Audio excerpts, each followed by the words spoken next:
अगर supreme court वज़ीर-ए-आज़म को नाअहल करती है तो फिर हुकूमत कोई ऐसा बंदोबस्त करेगी कि कभी भी कोई वज़ीर-ए-आज़म को नाअहल नहीं कर सकेगा। सहाफ़ी अहमद मीर ने तहलका खेज इंकशाफ कर दिया। नजी टीवी से गुफ्तगू करते हुए सहाफ़ी अहमद मीर ने कहा कि हुकूमत इंतज़ार कर रही है कि सुप्रीम कोर्ट वज़ीर-ए-आज़म पर तौहीन अदालत लगाए, फिर हुकूमत कोई ऐसा बंदोबस्त करेगी कि किसी वज़ीर-ए-आज़म को घर नहीं भेजा जा सकेगा। तो अब सुप्रीम कोर्ट के जज साहबान जो हैं वो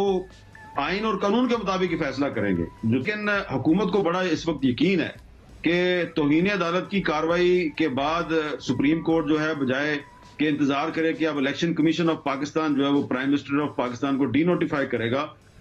तो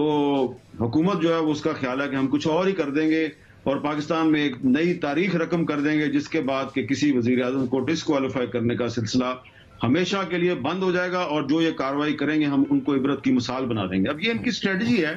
अहमद मीर ने मजीद कहा कि मुझे सीनियर वजीर ने बताया है कि हम इन्हें इबरत की मिसाल बना देंगे।